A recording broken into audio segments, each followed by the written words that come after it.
नमस्कार, मैं हूं स्वाति आर्य और आप देख रहे हैं इंडिया डेली का खास कार्यक्रम दर्शन। भारत में ऐसे कई मंदिर हैं जिनकी अपनी अलग ही पहचान है। भक्तों का अपने इष्ट पर यहाँ विश्वास हमेशा से ही देखने को मिलता है। अगर हम भगवान शिव की बात करें तो सृष्टि की उत्पत्ति, स्थिति और संहार के अधिपति शिव है। भगवान शिव संहार के देवता माने गए हैं। शिव अनादि और सृष्टि की प्रक्रिया के स्रोत है। शायद यही वजह है कि भोले के भक्त अपने भगवान के प्रति हमेशा से ही समर्पित रहते हैं। आज इसी कड़ी में हम आपको दर्शन में कराने जा रहे हैं दर्शन मध्य प्रदेश के धार जिले में बने धार के राजा धरेश्वर महादेव के।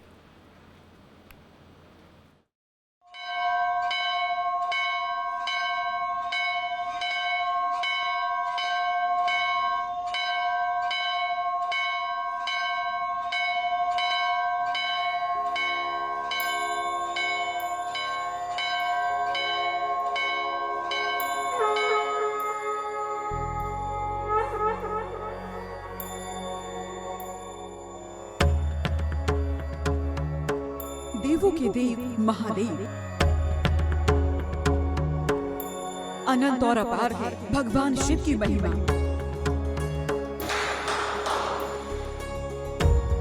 शिवोगढ़ है, आशुतोष है, रुद्र है, गृहस्थ है, त्यागी है, तपस्वी है।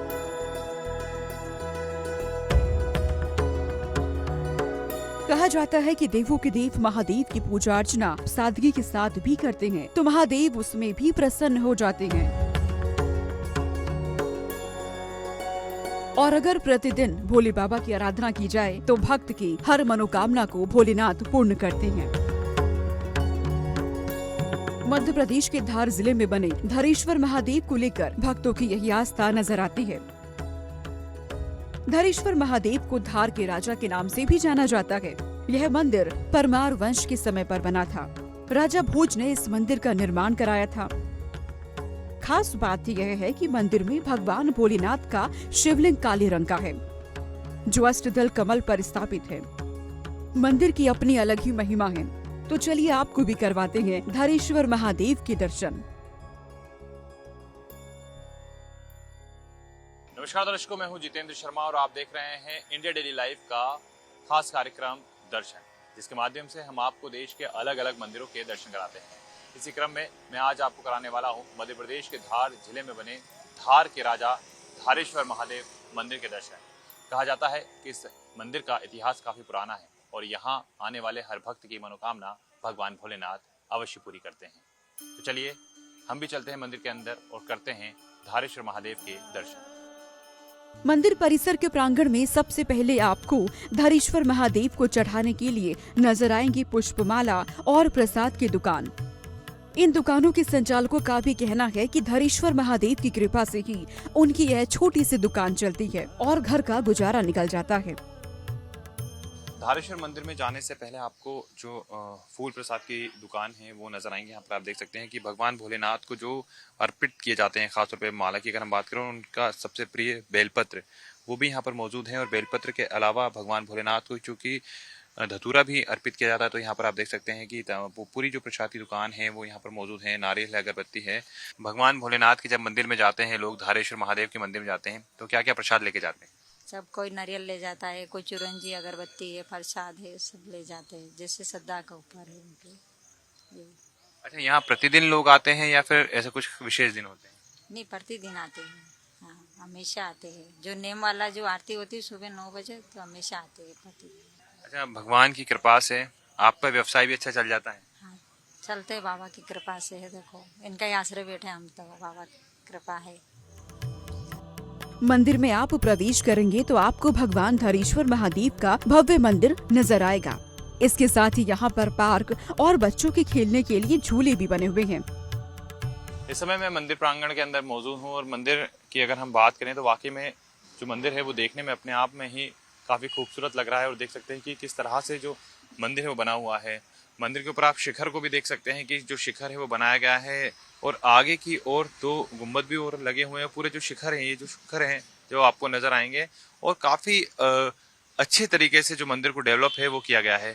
सामने एक विशाल त्रिशूल भी आपको नजर आएगा और ये जो पूरा परिसर है मंदिर का, यहाँ पर आने के बाद ऐसा महसूस होता है कि एक आस्था की जो अनुभूति है कहीं ना कहीं वो जरूर प्राप्त हो रही है।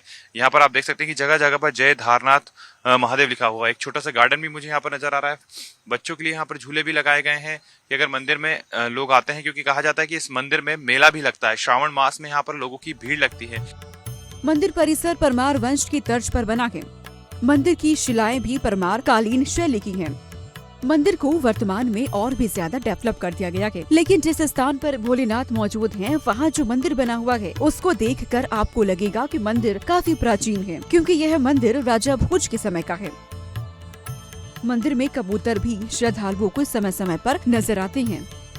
इस समय मैं धारेश्वर महादेव मंदिर के अंदर मौजूद हूँ। यहाँ पर आने के बाद वाकई में एक आस्था की जो अनुभूति है वो कहीं ना कहीं प्राप्त हो रही है। इस मंदिर को लेकर बताया जाता है कि ये राजा भोज के शासनकाल का है, यानी कि परमार वंश का जो मंदिर है, और उसी की तर्ज पे इसको पूरी तरीके से जो सजाया गया है। आप देख सकते हैं कि जिस प्रकार से यहाँ पर जो डिज़ाइन आपको नज़र आ रही है मंदिर में, जिस मंदिर को जिस प्रकार से बनाया गया है, सामने को अगर आप देखेंगे जो कहा जा सकता है कि पत्थरों पे जिस प्रकार से कलाकृतियों को उकेरा गया है, ये परमार वंश को याद दिलाता है। क्योंकि ये जो दरवाजे हुआ करते थे वो कुछ इसी तरह के हुआ करते थे परमार शासन काल में, और उसी की तर्ज पे जो मंदिर है उसका डेवलपमेंट किया गया है। ऐसा भी माना जाता है कि राजा भोज सबसे पहले मंदिर में आते थे भगवान भोलेनाथ के, और यहाँ पर आने के बाद उनकी पूजा अर्चना करते थे, और पूजा अर्चना करने के बाद ही वो अपने दिन की शुरुआत करते थे। आप देखेंगे तो देखिए मंदिर के अंदर अगर आपको दिखाऊंगा तो आप देख सकते हैं ये जो नया कंस्ट्रक्शन है ये तो बिल्कुल अभी पूरा एक नया कंस्ट्रक्शन है वो किया गया है। लेकिन आज भी मंदिर के अगर आप इन पिल्लरों को देखेंगे तो ये वाकई में बताएंगे कि परमार कालीन जो शैली है वो इस मंदिर की है। क्योंकि जो शुरुआती दौर में जो मंदिर था वो सिर्फ इतना ही बना हुआ था, यानी कि अंदर तक जो भगवान भोलेनाथ का मंदिर है सिर्फ इतना ही बना हुआ था। बाद में इस मंदिर को डेवलप किया गया। मंदिर में आने वाले श्रद्धालुओं का भी कहना है कि वह जब से मंदिर आ रहे हैं उनकी हर एक मनोकामना पूर्ण हो रही है। प्रतिदिन वे धरेश्वर महादेव के मंदिर में दर्शन करके ही अपने दिन की शुरुआत करते हैं। बहुत प्राचीन मंदिर है और लगभग धार के सभी लोग धारनाथ बाबा को बहुत मानते हैं। यहाँ पर एक बहुत ही सुंदर पहले एक बावड़ी हुआ करती थी, उसमें पानी बिल्कुल निर्मल और निर्कच होता था। उसमें लोगों आके अपने हाथ पैर धो के मंदिर में दर्शन करने आते, और प्राचीन परंपरा के अनुसार भोले भगवान को जल चढ़ाने से सारी मनोकामना पूर्ण होती है। हमारा स्कूल जो है इसी प्रांगण में है आसपास, इसकी वजह से हम रोज प्रतिदिन यहाँ पे दर्शन करने के लिए आते हैं। और वैसे भी ये मंदिर जो है बहुत ही फेमस और बहुत ही माना जाए तो पूजनीय माना गया है, इसलिए यहाँ सभी हमारे जितने भी लोग हैं सभी लोग अधिकांशतया सभी लोग यहाँ आते हैं और शिव जी की जो पूजा आराधना करते हैं। आगे आपको दिखाएंगे धरेश्वर मंदिर से जुड़ी कुछ और कहानियाँ। आप देखते रहिए दर्शन। इंडिया डेली के लिए मध्य प्रदेश के धार से जितेंद्र शर्मा की रिपोर्ट।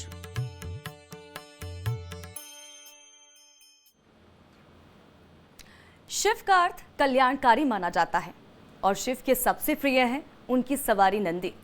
धरेश्वर मंदिर में भी भक्त नंदी के जरिए ही अपनी मनोकामनाओं को भोले के कानों तक पहुंचाते हैं।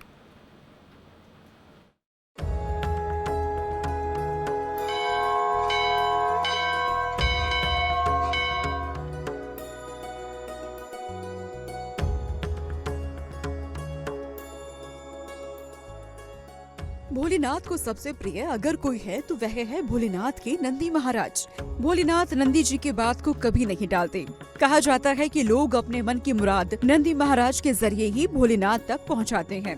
शास्त्रों में भी इस बात का उल्लेख है कि शिव से पहले नंदी महाराज की पूजा अर्चना की जाती है। धरेश्वर मंदिर में भी भव्य और विशाल आकार में नंदी महाराज की प्रतिमा बनी हुई है, जो यहाँ भक्तों की आस्था का केंद्र है।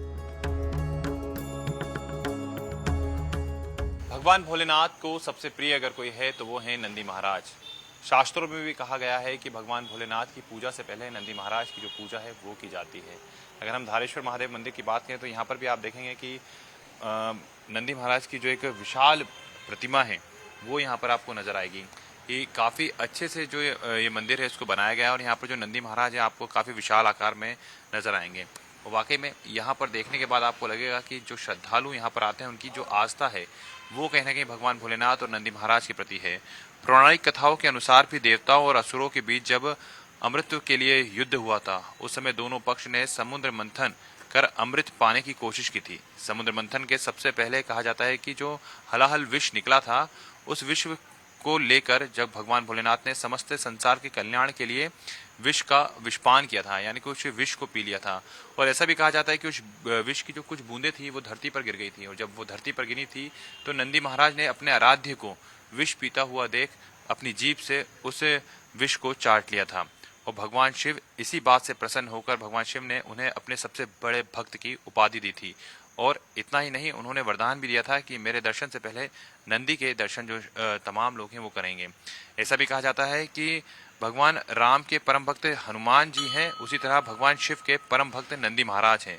जिस तरह हनुमान की पूजा करने से भगवान श्री राम की कृपा मिलती है, ठीक उसी तरह नंदी महाराज की भी पूजा करने से महादेव की कृपा प्राप्त होती है। पुराणों में भी लिखा गया है कि नंदी पूजन का विशेष विधान होता है, जिसके अनुसार नंदी की प्रतिमा के सामने दीपक जरूर जलाना चाहिए। तिलक करने के बाद उन्हें फूल, माला और प्रसाद इत्यादि अर्पण करना चाहिए, जिससे भक्त की हर एक मनोकामना पूर्ण होती है। तो यहाँ पर भी आप देख सकते हैं कि एक विशाल नंदी महाराज की जो प्रतिमा है वो यहाँ पर तैनात है। श्रद्धालु जब भी धारेश्वर महादेव के दर्शन करने के लिए आते हैं तो सबसे पहले उनके भोलेनाथ के सबसे बड़े जो भक्त हैं, सबसे प्रिय जो भक्त हैं नंदी महाराज, उनकी पूजा अर्चना करते हैं और उनसे सुख एवं समृद्धि की कामना करते हैं। अब आपको करवाते हैं धार के राजा कहे जाने वाले धारेश्वर महादेव के दर्शन। धारेश्वर महादेव मंदिर के गर्भगृह में हैं। खास बात यह है कि मंदिर में भगवान भोलेनाथ का जो शिवलिंग है वह अष्टधातु पर काले कलर का है, जो काफी प्राचीन है। वही सुरक्षा कारणों से जलहरे को चांदी के वर्क से कवर किया गया है। धारेश्वर महादेव मंदिर के अंदर मौजूद हूँ। यहाँ पर आने के बाद वाकई में एक आस्था की जो अनुभूति है वो कहीं ना कहीं प्राप्त हो रही है। इस मंदिर को लेकर बताया जाता है कि ये राजा भोज के शासनकाल का है, यानी कि परमार वंश का जो मंदिर है, और उसी की तर्ज पे इसको पूरी तरीके से जो सजाया गया है। आप देख सकते हैं कि जिस प्रकार से यहाँ पर जो डिज़ाइन आपको नज़र आ रही है मंदिर को जिस प्रकार से बनाया गया है। सामने की अगर आप देखेंगे जो कहा जा सकता है कि पत्थरों पे जिस प्रकार से कलाकृतियों को उकेरा गया है, ये परमार वंश को याद दिलाता है, क्योंकि ये जो दरवाजे हुआ करते थे वो कुछ इसी तरह के हुआ करते थे परमार शासनकाल में, और उसी की तर्ज पे जो मंदिर है उसका डेवलपमेंट किया गया है। ऐसा भी माना जाता है कि राजा भोज सबसे पहले मंदिर में आते थे भगवान भोलेनाथ के, और यहाँ पर आने के बाद उनकी पूजा अर्चना करते थे, और पूजा अर्चना करने के बाद ही वो अपने दिन की शुरुआत करते थे। आप देखेंगे तो देखिए मंदिर के अंदर अगर आपको दिखाऊंगा तो आप देख सकते हैं ये जो नया कंस्ट्रक्शन है ये तो बिल्कुल अभी पूरा एक नया कंस्ट्रक्शन है वो किया गया है।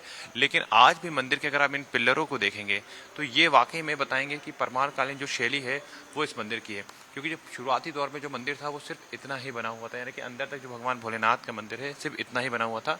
बाद में इस मंदिर को डेवलप किया गया। परमार वंश की जो शिलाएं होती थी वैसी ही शिलाएं यहाँ पर नजर आ रही हैं, और आप ये देख सकते हैं कि जिस प्रकार से पत्थरों पर भगवानों की प्रतिमाएं उस समय उकेरी जाती थी, और वैसे ही जो पिल्लर हैं पत्थरों के वो पिल्लर आज भी यहाँ पर मौजूद हैं।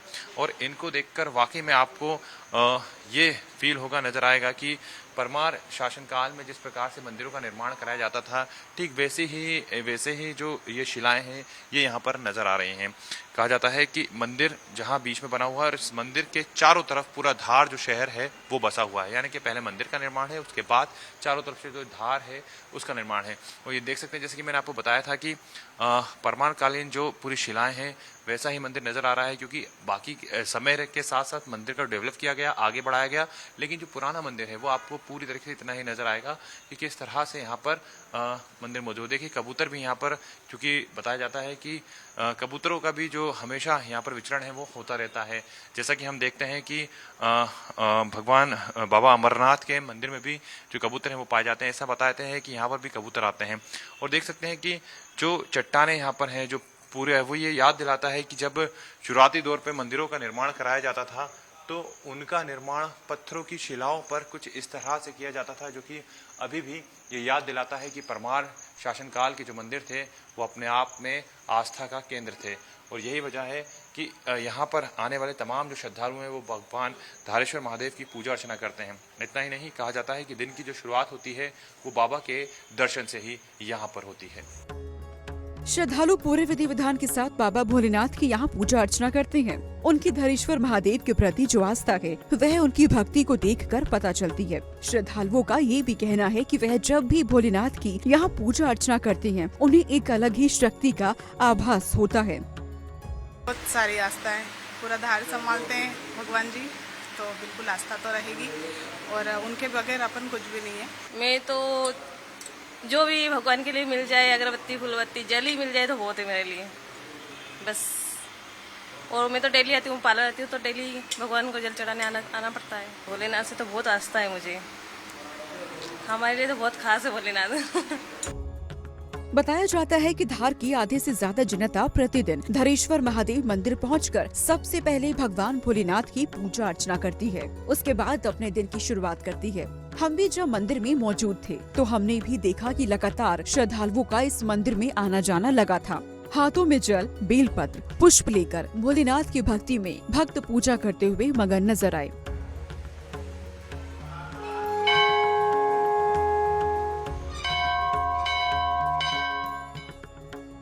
मंदिर के पुजारी अर्पित जोशी ने बताया कि ये मंदिर काफी प्राचीन है। यह मंदिर राजा भोज के समय से स्थापित है और मुगल शासक मोहम्मद गजनी ने इस मंदिर में हमला भी किया था। जब मोहम्मद गजनी ने तलवार से शिवलिंग पर प्रहार किया तो ऊपर का हिस्सा अलग हुआ और वहाँ से रक्त निकलने लगा। भोलेनाथ का ये चमत्कार देखकर वो यहाँ से भाग गया। तब से लेकर आज तक भोलेनाथ से सभी की आस्था यहाँ पर जुड़ी हुई है। पुजारी ने बताया कि यहाँ पर 3 आरतियाँ होती हैं और अष्टदल कमल पर शिवलिंग स्थापित है। पंडित जी, अगर हम बात करें तो सबसे पहले तो इस मंदिर की मैं महिमा के बारे में जानना चाहूँगा आपसे। धारेश्वर महादेव मंदिर धार का बहुत ही प्राचीन मंदिर है। प्राचीन काल से ही राजा भोज के समय से स्थापित है और मोहम्मद गजनी द्वारा यहाँ पर हमला भी किया गया था। तो यहाँ से तलवार से वहाँ पर उन्होंने वार किया, जिससे शिवलिंग का ऊपर का हिस्सा उखड़ा और वहाँ से रक्त बहने लगा। उसी प्रकार से वो यहाँ से भाग गया और जभी से लोगों की श्रद्धा और भक्ति यहाँ से भगवान से जुड़ी हुई है और धारेश्वर महादेव मंदिर से प्रसिद्ध है। धार की तमाम जो जनता है वो इसी मंदिर में रोजाना सुबह आती है। हाँ, नित्य प्रतिदिन रोज यहाँ पर भक्तों का जमाव रहता है। सोमवार को अति विशेष रहता है। भगवान का रूप 4 बजे स्नान ध्यान, 8 बजे आरती होती है, फिर उसके बाद शाम को शयन आरती होती है और 10 बजे रात को मंदिर बंद होता है। मंदिर के मुख्य पुजारी विशाल दुबे ने ये भी बताया कि धरेश्वर महादेव के प्रति भक्तों की आस्था है, क्योंकि धरेश्वर ही धार के आधार हैं और सभी राजाओं ने इन्हें पहले ही राजा मानकर शासन किया है। तो विशाल जी, अगर हम बात करें, मंदिर आस्था का प्रतीक है लोगों की। भगवान भोलेनाथ के प्रति सभी भक्तों की आस्था होती है। धारेश्वर महादेव मंदिर क्यों खास? धारेश्वर ये धार के आधार है एक तो, और जितने भी राजा महाराजा हुए उन्होंने शासन इनको, पहला राजा इनको ही मान के फिर शासन करा है और राजा भोज के समय का ये स्थान है और धार के लोगों की आस्था का प्रतीक है ये। अच्छा, इस मंदिर को लेकर हम बात करें, किस शैली के आधार पर इसका जो डेवलपमेंट है वो किया गया है, किस आधार पर इसको तैयार किया गया है? ये परमार कालीन शैली है। ये राजा भोज परमार थे तो उसी समय की पूरी वास्तु वगैरह यहाँ के शिल्पकार वगैरह तो उसी समय के। प्रतिदिन धार की जो जनता है, धार के जो तमाम श्रद्धालु हैं वो मंदिर में आते हैं। हाँ, धार के सभी लोग अधिक से अधिक यहाँ पर लोग दर्शन के लिए, पूजन के लिए, अभिषेक के लिए आते रहते। इस मंदिर में एक अत्यंत प्राचीन बावड़ी भी है, जिसका रहस्य भी अनोखा है। आगे आपको धरेश्वर मंदिर के इस बावड़ी के चमत्कार के बारे में भी दिखाएंगे।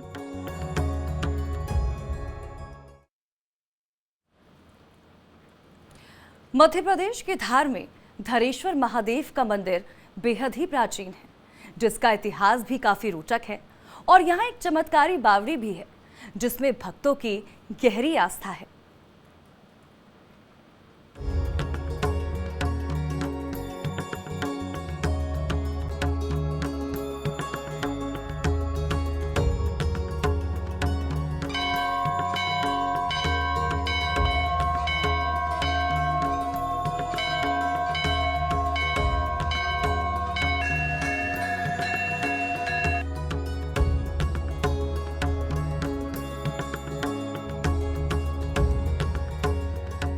एमपी के धार का यह अति प्राचीन शिव मंदिर भक्ति की आस्था और श्रद्धा का केंद्र है। इन्हें धार के ईश्वर यानी धरेश्वर, धारनाथ कई नामों से संबोधित किया जाता है।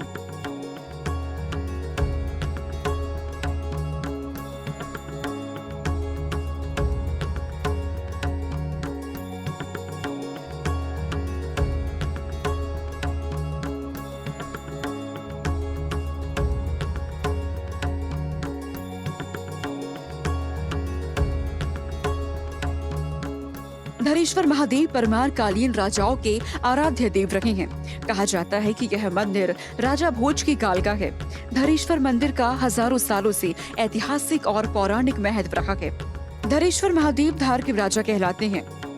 सावन के महीने में यहाँ भक्त दूर दराज से महादेव के दर्शन करने के लिए आते हैं और पूरा मंदिर हर हर महादेव बोलबम के नारों से गूंज उठता है।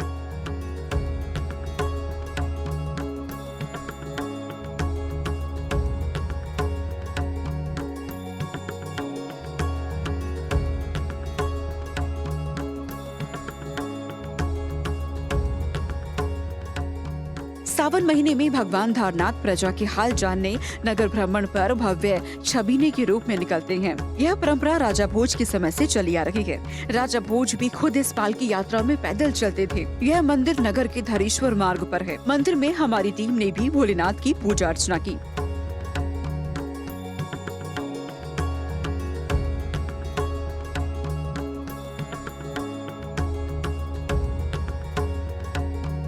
इस मंदिर में एक अत्यंत प्राचीन बावड़ी भी है।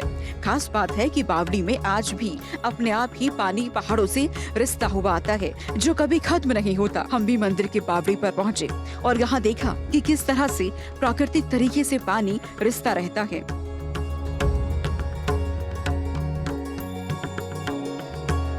धारेश्वर महादेव मंदिर काफी प्राचीन है। कहा जाता है कि ये परमार वंशकालीन मंदिर है। राजा भोज के द्वारा इसका निर्माण किया गया था और यहाँ पर एक बावड़ी भी बनी हुई है, जिसका जो रास्ता है वो यहाँ से जाने का है। पुराने समय की अगर हम बात करें तो इसी तरह से जो बावड़ियों का निर्माण है वो कराया जाता था, जहाँ पे प्राकृतिक जो रूप से पानी है वो आता था। और वैसे ही यहाँ पर भी एक बावड़ी बनी हुई है जो मैं आपको दिखाऊंगा। इस मंदिर के ठीक बगल में, यानी कि जो धारेश्वर महादेव का मंदिर है उसके ठीक बगल में एक पुरानी जो बावड़ी है वो बनी हुई है। और आप इन तस्वीरों में देख सकते हैं कि यहाँ पर अभी भी जो पानी है वो नजर आएगा, क्योंकि कहा जाता है कि पुराने समय में इसी तरह की जो बावड़ियाँ थी वो बनाई जाती थी और उन बावड़ियों में जो पानी था वो अपने आप ही प्राकृतिक रूप से आता था। जैसे कि इस बावड़ी में भी आप देख सकते हैं, हालांकि सुरक्षा के कारणों के चलते ऊपर से जाली लगा के इस बावड़ी को ढक दिया गया है ताकि कोई अप्रिय घटना ना घटे, लेकिन ये बावड़ी आज भी सुरक्षित रह सके। इसके कारण इसका कहीं ना कहीं जो कहा जा सकता है कि जीर्णोद्धार है वो यहाँ पर समिति करती रहती है। यहाँ देख सकते हैं कि जो पुरानी बावड़ी है वो आपको अभी भी यहाँ पर नजर आएगी कि ये काफी प्राचीन है। और नीचे की ओर आप पानी देखेंगे तो आपको पानी नजर आएगा। कुछ लोग यहाँ पर मौजूद हैं। कितने वर्ष पुरानी माना जाए, क्योंकि तो परमार वंशकालीन है? ये सर 1000 वर्ष पुरानी, करीब करीब कितने 1000 वर्ष पुरानी है। राजा भोज समय का मंदिर है सर। ये परमार वंशकालीन जो है पुराना प्राचीन मंदिर है और इसके अंदर ही बावड़ी भी है। यहाँ पर जो पानी है वैसे ही भरा रहता है, प्राकृतिक रूप से ही भराता है। 12 महीने भरा रहता है।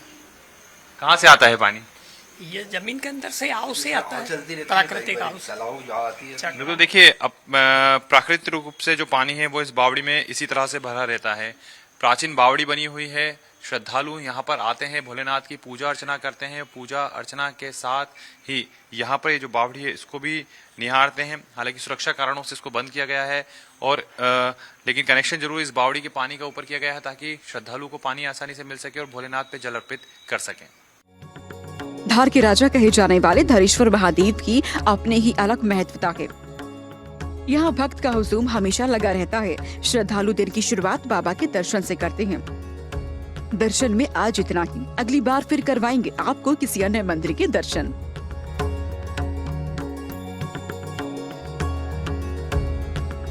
मध्य प्रदेश के धार जिले में बने धारेश्वर महादेव मंदिर के आज हमने आपको दर्शन कराए।